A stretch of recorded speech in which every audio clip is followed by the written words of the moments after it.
Hello students, how are you? I hope you are again enjoying at home and doing all your work at home. Corona के इस भयंकर बीमारी में आप अपने घर पर सेफ रहे होंगे और अपना काम अच्छे से कर रहे होंगे. In this video, we are covering next chapter, which is inverse trigonometric function. It is very important topic for higher classes and for competitive exam point of view. Competition के अंदर इसमें से क्वेश्चन पहले वीडियो का aim है to learn about finding principal value branch of an inverse trigonometric function. क्या जिसके अंदर हम इनवर्स ट्रिग्नोमेट्रिक फंक्शन के बारे में पढ़ेंगे कि क्या होता है और उसकी प्रिंसिपल वैल्यू ब्रांच को फाइंड करने के बारे में पढ़ेंगे. सेकंड, कुछ एक दो फंक्शन के ग्राफ बनाकर देखेंगे कि exactly functions inverse trigonometric functions के ग्राफ होते कैसे हैं. जैसे कि आपने 11th क्लास में ट्रिग्नोमेट्रिक फंक्शंस के ग्राफ बनाए थे, ऐसे ही अब इनवर्स ट्रिग्नोमेट्रिक फंक्शंस के ग्राफ कैसे बनेंगे वो भी हम यहाँ पर थोड़ा देखेंगे. So before I start inverse trigonometric function, थोड़ा सा हम 11th क्लास के बारे में और चैप्टर 1 ऑफ 12th क्लास के बारे में थोड़ा सा ब्रीफ इंट्रोडक्शन पढ़ते हैं. तो आपने क्लास 11 में देखा होगा कि जो हमारे 6 फंक्शंस हैं, sine, cosine, tangent, cotangent, secant and cosecant, इनका जो डोमेन है, this is here it is domain and these are the range of these functions, right? Domain means what we can substitute in place of x and range after putting x कि हमें क्या मिलेगा. ठीक है ना. तो यहाँ पर देखिए साइन के अंदर हम रियल नंबर्स में सभी वैल्यूज सब्स्टिट्यूट कर सकते हैं, लेकिन हम जो वैल्यू पुट करेंगे उसके अंदर कुछ भी तो हमें क्या मिलेगा, -1 एंड 1. जो साइन फंक्शन है उसका डोमेन है हमारा रियल, लेकिन उसका जो रेंज है वो -1 से 1 है. ऐसे ही कोसाइन का भी रियल नंबर्स है, लेकिन उसका जो रेंज है वो -1 से 1 है. क्योंकि हम देखा होगा 11th क्लास में आपने कि साइन कोसाइन -1 और 1 के बीच में ही रहते हैं, और on the basis of this properties हम बहुत क्वेश्चंस सोल्व भी करते हैं. So let fx be a function which is 1 1 and on 2. ठीक है ना, जो कि क्या होना चाहिए, 1 1 और ऑन 2 होना चाहिए, मतलब कि बाइजेक्टिव होना चाहिए. ऐसे कैसे लिखते हैं फंक्शन को हम फिर, fx equals to y, then there exists a function g y2x such that x equals to gy, x equals to gy, and this g is inverse of f, और इस g को क्या कहेंगे हम, f का इनवर्स कहेंगे. यही हमने चैप्टर 1 में सीखा था. ठीक है. अब यहाँ पर हम बात करते हैं इनवर्स ट्रिग्नोमेट्रिक फंक्शन की. हमने यहाँ पर ट्रिग्नोमेट्री को और इनवर्स फंक्शंस को मिक्स करते हैं.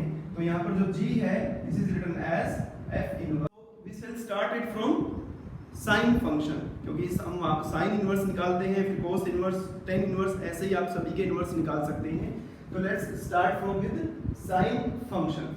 तो हमने देखा कि साइन का जो डोमेन है वो क्या है, r है, और जो उसकी जो रेंज है वो कहाँ तक होती है, -1 से 1 पर ही होती है. साइन जो है -1 से 1 तक ही हो सकता है.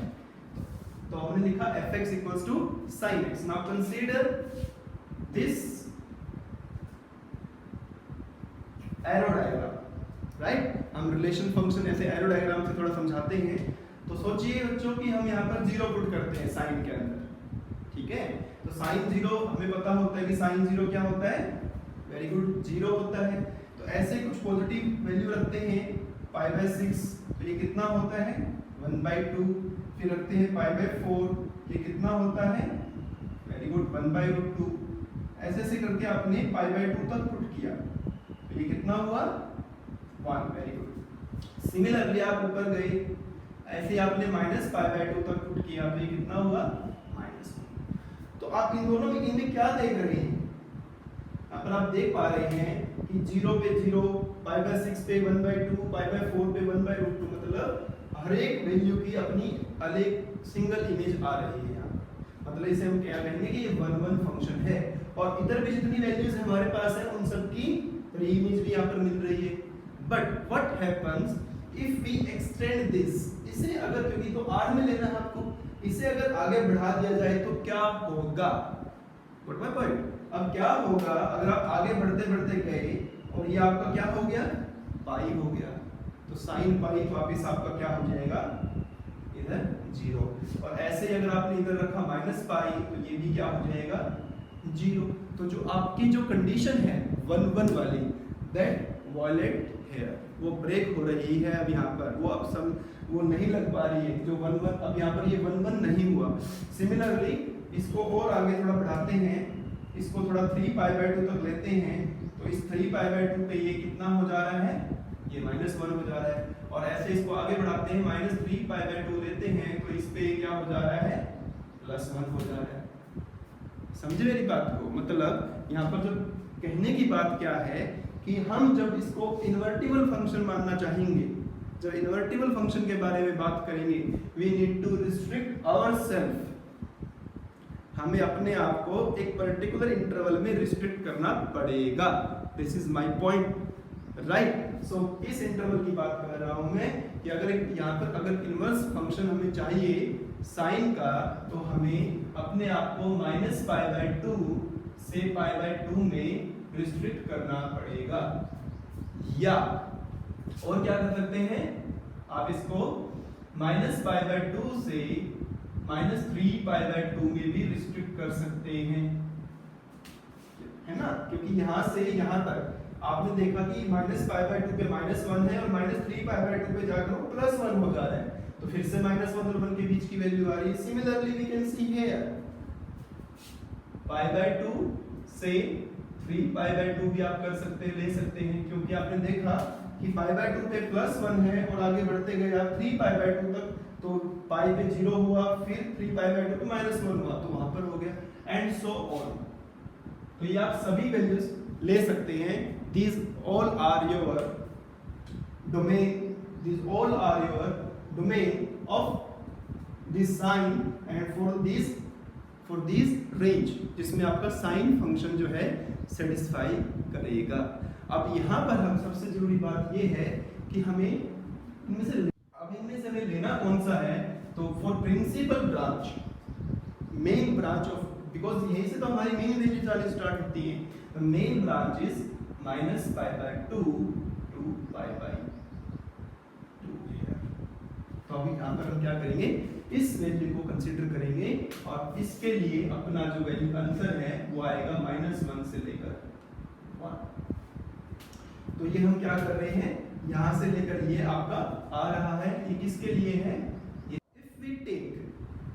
अब हमने यहाँ पर क्या देखा कि अगर इस डोमेन को लेते हैं और इस रेंज को लेते हैं, तो हमारा फंक्शन जो है 1 1 onto दोनों है।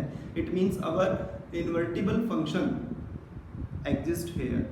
Then what we will do, then we will change sign from here and it will go in the RHS, it becomes sine inverse -1 to 1। now for inverse function this -1 to 1 becomes, सही समझ रहे हैं यार, क्या बन जाएगा, ये आपका डोमेन बन जाएगा, और रेंज क्या निकलेगी इसकी, -π/2 से π/2, राइट बच्चों? तो आप सभी फंक्शंस की आप ऐसे करके क्या कर सकते हैं, क्या निकाल सकते हैं, डोमेन और रेंज निकाल सकते हैं सभी इनवर्स ट्रिग्नोमेट्रिक फंक्शंस के लिए। जैसे कि आपको निकालना है कोस इनवर्स के लिए, तो कोस इनवर्स के लिए कोस इनवर्स -1 से 1 होगा, और ये भी कितना होगा, -π/2 से π/2 होगा। तो फ्रॉम द, जो मैंने अभी थोड़ी देर पहले आपको 11th क्लास का दिखाया था डोमेन रेंज वाला, वो यहाँ पर रिवर्स हो जाएगा, ठीक है ना? तो इसके लिए मैं आपके लिए सभी फंक्शंस के आप निकाल सकते हो, तो एक मैं चार्ट बना के दिखा रहा हूँ यहाँ पर। ओके, तो बच्चों जो हमने भी सीखा कि अभी मैंने एक एग्जांपल से आपको समझाया था कि साइन के लिए आपका जो है साइन इनवर्स x के लिए आपका डोमेन क्या होगा और रेंज क्या होगा। तो there is a table for this, you can, जैसे मैंने आपको साइन के लिए समझाया है, आप ऐसे कोस के लिए, टेन के लिए, सबके लिए आप कर सकते हैं। 10 के लिए -π/2 to π/2 से ऐसे याद कर सकते हैं कि जो साइन में है वो 10 में भी है, बट 10 में जो है आपको ओपन इंटरवल लेना है, बिकॉज ओपन इंटरवल इसलिए लेना है कि π/2 पर 10 आपका क्या बन जाता है, वेरी गुड, नॉट डिफाइंड बन जाता है। तो इसका जो आपका रेंज निकलेगा दैट इज रियल नंबर्स, और रियल नंबर्स को आप माइनस इनफाइनाइट से इनफाइनाइट भी लिख सकते हो। ऐसे ही कोसेक के लिए आपका वही है जो साइन वाला है, बट आपको पता है इन दोनों के बीच में कैसी वैल्यू होगी जिस पे कोसेक आपका नॉट डिफाइन होता है, तो वो कौन सी है, 0, क्योंकि sine 0 0 and cosec 0 is not defined. So इसके लिए आपका जो डोमेन है that is every real number except -1 and 1, और in every real number except the open interval -1 and 1। मतलब जो आपने देखा होगा कोसेक का जो ग्राफ बनाया था आपने, तो वहां पर आपकी जो वैल्यू है x की या तो 1 या 1 से बड़ी रहेगी या -1 या 1 से छोटी रहेगी, उससे आप उसके बीच में कभी भी कोसेक की वैल्यू नहीं आएगी। ऐसे ही आपका सेक के लिए है और ऐसे ही आपका कोट के लिए है। कोट में भी आपका 0 to पाई ओपन रहेगा, बिकॉज 0 to पाई पे ये क्या होता है, नॉट डिफाइन होता है। नाउ अब आपको थोड़ा समझेंगे कि जो ये मैं लिख रहा हूँ इसका एग्जैक्टली मीनिंग क्या है क्वेश्चन सोल्व करते हुए। तो कभी भी अगर ऐसा लिखा हो कि y equals to sine x अगर लिखा है, y इक्वल्स टू क्या लिखा है, साइन x लिखा है, and you want to find x from here, ये x की वैल्यू फाइंड करनी है। तो x की वैल्यू कैसे निकालेंगे, this sine becomes sine inverse y, लेकिन there is a restriction on x and y। Restrictions of what kind, of this kind restrictions होनी चाहिए। तो आप क्या देखेंगे कि जो आपका x है, जो आपका ये वाला जो x है, it must belongs to -π/2 to π/2 and your y must belongs to -1 to 1। इस तरह की रिस्ट्रिक्शंस आपको याद रखनी है, ये लगानी है। ये आपने यहीं से देखा है कि जो आपका x है वो इन दोनों के बीच में होना चाहिए, और आपका जो रेंज है -1 और 1 के बीच में होना चाहिए। अब कुछ चीजें बहुत इंपॉर्टेंट जैसे कि आप क्वेश्चन सोल्व करते हुए यूज करेंगे, जैसे साइन इनवर्स साइन x दिया होगा आपको, और समटाइम साइन इनवर्स x दिया होगा आपको, राइट। इन दोनों सिचुएशंस में ये भी x होगा, ये भी x होगा, ठीक है ना। बट आपको देखना है कि यहाँ पर x की वैल्यू क्या होगी और यहाँ पर x की वैल्यू क्या होगी। तो यहाँ पर इस केस के लिए आपका x बिलोंग करेगा -π/2 π/2 में, और यहाँ पर आपका x बिलोंग करेगा -1 और 1 में, ठीक है ना। तो इस तरीके से आप सभी वैल्यूज को लिख सकते हो, अपना cos को लिख सकते हो, tan को लिख सकते हो, सभी को आप लिख सकते हो। कैसे लिख सकते हो देखिए, थोड़ा मैं आपको थोड़ा सा लिख के समझा रहा हूँ। मान लो आपको cos लिखना है, तो cos कब आपका डिफाइन होगा, तो cos inverse cos x becomes x when x belongs to 0 to pi close interval। ये आपको याद रखना है। अब ऐसे जब अगर ये इस इंटरवल, ये जो x की वैल्यू है अगर ये इस इंटरवल से बाहर है तो आप इसको ऐसे नहीं लिख पाएंगे, आपको उससे पहले उस इंटरवल में लाना होगा। और लाने के लिए तो आपने 11th क्लास में बहुत सारे क्वेश्चन पढ़े हैं ना, वो जो पीरियोडिक फंक्शंस होते हैं, जैसे कि अपना 17π/4 था, 47π/6 था। आप सभी को कैसे करके फर्स्ट क्वाड्रेंट में चेंज कर देते थे, ठीक है ना, क्वाड्रेंट की जो हेल्प होती थी। तो यहाँ पर भी आप उस क्वाड्रेंट की हेल्प से पहले इस पर्टिकुलर इंटरवल में ले आओगे, ठीक है। क्वेश्चन करेंगे उसके लिए हम देखेंगे, अगर ऐसे ही tan इनवर्स है आपके पास और यहाँ पर tan x है, तो ये भी x होगा, लेकिन x क्या होना चाहिए आपका, x must belong to open -π/2 to π/2। ऐसे ही आपके आप कोसेक के लिए लिख सकते हैं, कोसेक इनवर्स कोसेक x भी x होगा। x क्या होना चाहिए आपका, देखिए ध्यान से, x क्या होना चाहिए, ऑफ कोर्स वेरी गुड, सही है, -π/2 से π/2 होना चाहिए, लेकिन 0 ना हो उसमें। मैं यहाँ लिखा हूँ एक्सेप्ट 0 को छोड़कर। सिमिलरली आप लिख सकते हो सेक इनवर्स सेक x को x, और x क्या होना चाहिए, 0 to पाई एक्सेप्ट π/2। सिमिलरली आप लिख सकते हो कोट को, cot inverse cot x equal to x, और आपका x क्या होना चाहिए, 0 to पाई ओपन। यहाँ पर भी आप लिख लेना x बिलोंग्स टू, ठीक है। तो ये सब होंगे तो आप लिख पाएंगे। सिमिलरली आप रिवर्स भी लिख सकते हो, जैसे मैंने इसको लिखा है यहाँ पर, राइट। सिमिलरली आप ये भी लिख सकते हैं, साइन इनवर्स x अगर x -1 और 1 के बीच में है, cos inverse x is x when x is again this, उसके लिए आपको ये वाली वैल्यूज लिखनी पड़ेगी, ठीक है ना, ठीक है बच्चों। तो ये सब क्या है, हमारी इन्हें हम कहते हैं प्रिंसिपल वैल्यूज। अब जो प्रिंसिपल ब्रांच के अंदर जो फंक्शन सोल्व करेंगे हम, तो उसे कहते हैं प्रिंसिपल वैल्यूज। ठीक है, तो आप कुछ क्वेश्चन सोल्व करते हैं जिनकी हमें प्रिंसिपल वैल्यू निकालनी है। कैसे फाइंड द प्रिंसिपल वैल्यूज। अब कैसे इनकी प्रिंसिपल वैल्यूज आपको थोड़ा फाइंड करनी है, देखेंगे थोड़ा। तो first question, when you find the principal value sin inverse -1/2, so what will you do for this. आप थोड़ा अपना जो टेबल थी आपके पास 11th में 10th क्लास में, जिसमें आप देखते थे कि साइन की वैल्यू 1/2 होती थी। अभी माइनस के बारे में बात नहीं करेंगे आप सिर्फ 1/2 देखिए कि 1/2 कब होती थी साइन की वैल्यू। याद आया कुछ? Very good. कब? π/6 पर। तो आप क्या करेंगे यहाँ पर आप साइन π/6 लिख देंगे। सही है, अपने साइन π/6 लिख दिया। आपको ये भी पता होगा कि साइन नेगेटिव अगर है तो आप उसको ऐसे लिखते थे 11th क्लास में। और नहीं याद तो प्लीज याद करिए, ये बहुत जरूरी है, याद करना है इनको आपको। तो साइन माइनस है तो क्या हो जाएगा? Minus sine x। तो आपका जो ये वाला माइनस है वो अंदर चला जाएगा। ऐसे ही जो ये वाला माइनस है वो -π/6 हो जाएगा। अब मैं फिर आपसे वही पूछ रहा हूँ जो भी थोड़ी देर पहले बता रहा था, क्या ये दोनों कैंसिल हो जाएंगे आपके? क्या आप इसको ये लिख सकते हो? यस, देखिए थोड़ा ध्यान से, बिकॉज ये कब लिखते थे आप? जब आपका x -π/2 और π/2 के बीच में होगा। तो क्या ये आपको लग रहा है कि इन दोनों के बीच में है? बिल्कुल सही लग रहा है कि दोनों के बीच में, क्योंकि 30 है, ये -90 और +90 है। तो -90 +90 के बीच में -30 जरूर होगा। तो what is the value? Principal value is -π/6। Similarly आप इसे सॉल्व कर सकते हैं। यहाँ पर देखेंगे तो ये भी π/6 आ जाएगा। मतलब इसको देखते हैं थोड़ा, cos इनवर्स -1/2। ठीक है, क्योंकि इसमें तो ये प्रॉब्लम है कि जो ये वाला माइनस है वो यहाँ अंदर नहीं जा सकता। ठीक है, तो इसे कैसे रिमूव करेंगे वो थोड़ा देखेंगे। तो आप इसको फिर से cos इनवर्स लिखेंगे नेगेटिव cos π/3। ये थोड़ा वैल्यू आप याद रखें, cos 1/2 कब होता है? π/3 पर होता है। अब देखिए जो ये वाला माइनस है, how you remove this minus. सबसे इंपॉर्टेंट बात अब यहाँ पर यही है कि cos में उस माइनस को कैसे रिमूव करेंगे। तो सिमिलरली जैसे आप cos में कर रहे हो ऐसे ही आपको sec में करना है और ऐसे ही cot में करना है, और बाकी साइन में, tan में और cos। तो यहाँ पर आप क्या करेंगे? आपने देखा होगा 11th क्लास में कि अगर यहाँ पर माइनस है तो उस माइनस को आपको अगर ये हटाना तो कैसे इसको हटाएंगे? तो इसके लिए आपने थोड़ा यूज करना है क्वाड्रेंट। वो जो लिखते थे हम ASTC। तो यहाँ पर हमारा साइन पॉजिटिव है ना, और यहाँ पर ये π-θ की फॉर्म होती है यहाँ पर। ठीक है, तो यहाँ पर साइन पॉजिटिव है तो हमारे पास क्या है यहाँ पर? ये cos है। तो आप इसे क्या लिखेंगे?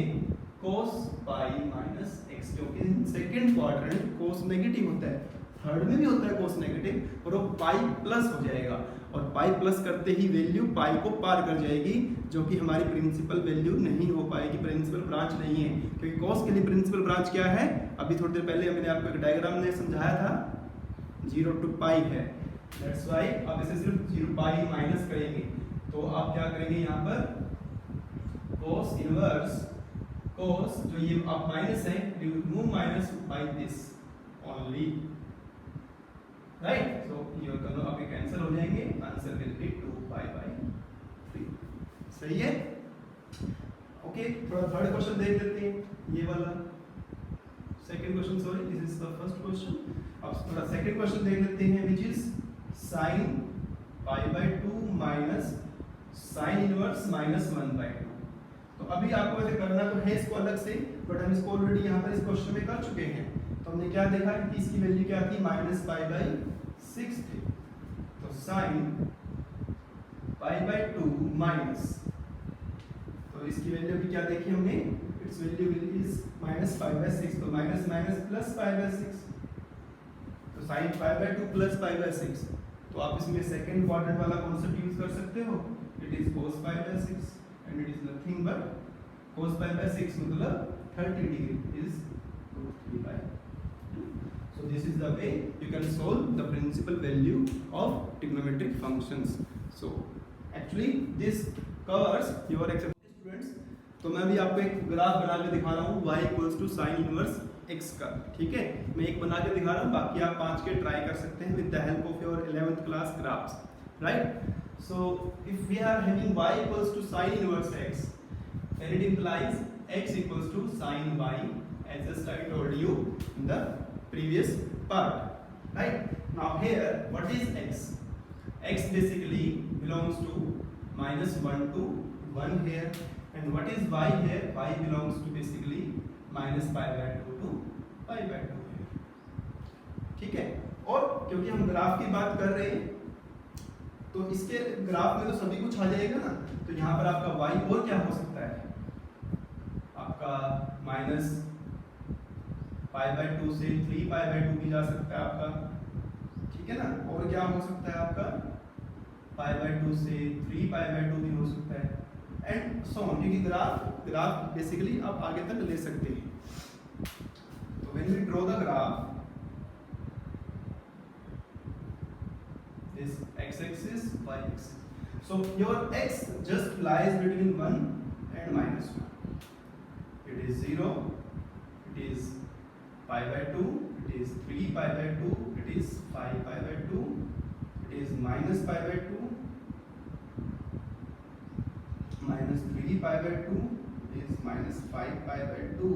Between there is pi also, there is 2π also, -π also, -2π also. तो आपने देखा होगा कि जो साइन है दैट π/2 पे ये कितना है 1, और पाई पे क्या है 0, तो ये start from here goes like this, right. At 3π/2 is -1, तो -1 is there, it comes here, then at this, and it goes again this and move in this way, right.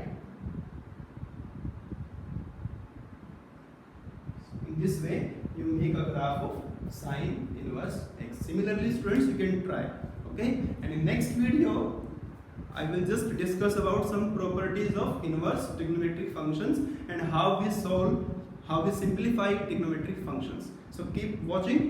Thank you.